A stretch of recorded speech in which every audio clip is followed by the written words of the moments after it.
어서 오세요. 반갑습니다.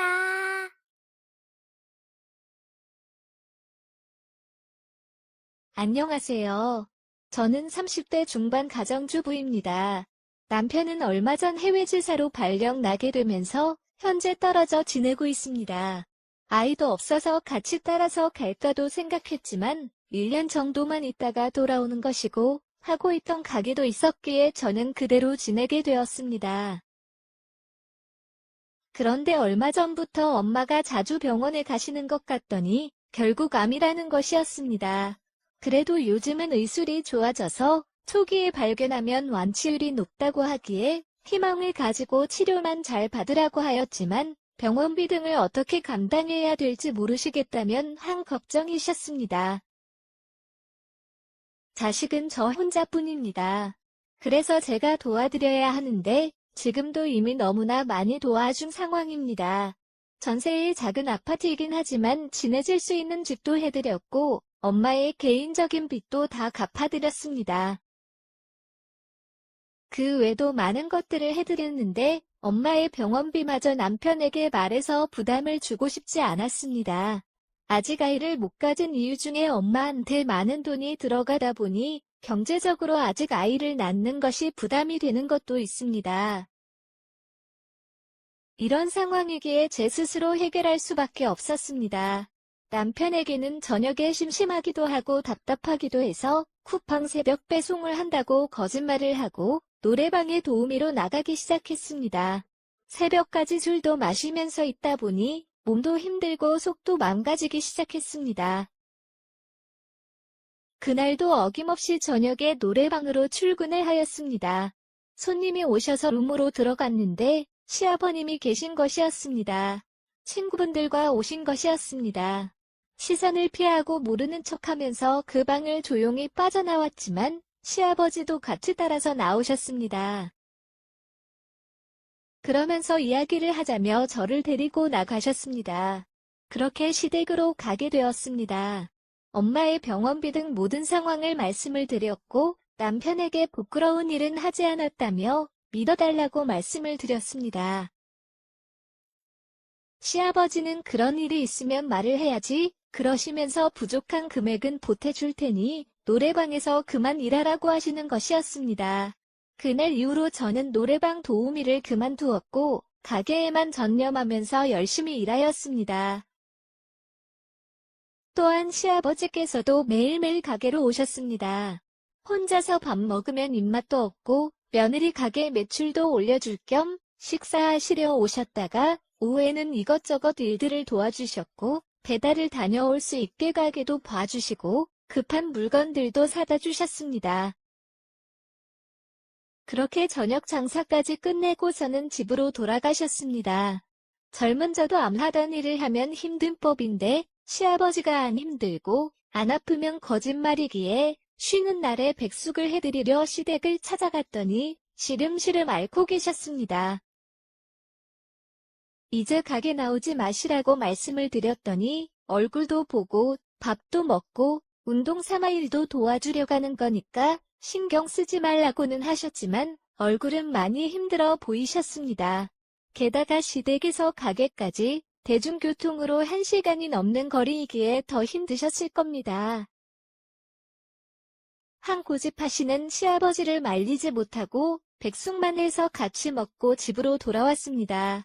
아무래도 남편이 돌아올 때까지는 계속 저렇게 가게로 출근하실 것 같고 혼자서 지내시는 것도 적적하실 것 같아서 저희 집에서 같이 살자고 시아버지께 말씀을 드렸습니다. 아직은 혼자서 스스로 챙기고 지낼 수 있다며 마음만 받겠다고 하셨지만 남편이 없어서 혼자 지내는 것이 무섭다는 말도 안 되는 이유를 들면서 설득 끝에 아버님을 모시고 오게 되었습니다. 그렇게 같이 새벽에 제가 먼저 출근해서 일을 하고 있으면 점심때쯤 오셔서 식사를 하시고서는 저녁 장사까지 하고 같이 퇴근을 하였습니다. 그날도 평소처럼 퇴근하는 차 안이었습니다. 아버님께서 보수도 안 받고 열심히 일하는데 가끔 회식은 안 시켜준다면서 시아버지가 쏠 테니 생맥주 한잔하고 들어가자고 하시는 것이었습니다. 그날따라 날도 덥고 힘들었기에 제가 산다며 주차를 하고 같이 아버님과 호프집으로 갔습니다. 몇 주를 같이 일하고 하루 종일 붙어 있다 보니 확실히 예전보다 아버님과 가까워졌고 호프집 사장님은 딸과 아빠인 줄 알았다고 하셨습니다. 그렇게 생맥주와 맛있는 안주를 먹으면서 아버님과 즐거운 시간을 보내고 집으로 돌아왔습니다. 밀린 빨래 등 집안일을 하고 있는데 조용히 아버님께서 저를 뒤에서 안으셨습니다. 화들짝 놀랬지만 갑자기 밀치면 다치실까봐 왜 그러세요 하면서 뒤돌아보았고 시아버지의 키스를 받았습니다. 오늘따라 시어머니 생각도 나고 외롭다면서 같이 시간을 보내주시면 안 되냐고 하시는 것이었습니다. 단칼에 이건 아니라고 거절을 하였어야 했는데 저도 미쳤는지 술에 취한 것인지 시아버지는 안고 말았습니다. 그날 그렇게 실수를 저질러 버렸습니다. 다음날 아침에 일어나서 다시는 이런 일은 없을 거라고 말씀을 드렸고 시아버지께서도 저한테 큰 실수를 저질렀다며 미안하다고 사과를 하셨습니다. 그리고 다시는 이런 일이 없을 거라며 어제 일은 저희 둘만의 비밀로 조용히 덮자고 하셨고 저도 동의하였습니다. 하지만 그날 이후로 어색 분위기는 계속되었고 아버님도 제가 불편하셨는지 며칠간은 가게에 안 나오셨습니다. 친구들 약속이 생겨서 못 간다고 연락을 주시긴 했지만 그냥 저를 피하시는 것 같았습니다. 결국 제가 먼저 아버님께 말을 꺼냈고 서로가 서로에게 한 실수이고 서로 조용히 덮기로 하였으니 너무 어려워하시거나 불편해하지 않으셨으면 좋겠다고 말씀을 드렸습니다. 시아버지께서도 알았다고 하시면서 조용히 방으로 들어가셨습니다. 저도 정리를 하고 방에 들어와서 영화를 보다가 잠이 들었습니다. 그런데 자꾸 옷이 올라가지는 것이 느껴져서 눈을 떠보니 시아버지가 바로 앞에 계셨습니다. 놀래서 저도 모르게 밀쳤지만 주책이고 미친 짓이라는 것을 잘 알지만 제 몸이 자꾸 생각이 나고 잊을 수가 없어서 또 왔다는 것이었습니다. 하지만 그건 저도 마찬가지였습니다. 남편이 없이 혼자 지낸 기간이 길어서 그런 건지는 잘 모르겠으나 저 역시도 잊을 수가 없었습니다. 결국 저도 시아버지의 터치를 뿌리치지 못하고 받아들였습니다. 그리고 사실 좋았습니다. 죄를 짓는 것도 처음이 어려울 뿐 그 후로는 쉬웠습니다. 남편에게 미안한 마음도 이러면 안 된다는 죄책감도 처음에만 있었을 뿐 어느 정도 시간이 지나니 아무렇지도 않았습니다. 그렇게 거침없이 지내다 보니 결국 사고가 터졌습니다. 제가 시아버지의 아이를 가지게 되었습니다. 조심한다고 하였는데 임신이 된 것이었습니다. 남편 모르게 아이를 지우겠다고 하였지만 시아버지는 반대를 하셨고 남편과 이혼을 요구하셨습니다. 그리고 저와 결혼을 하자고 하시는 것이었습니다.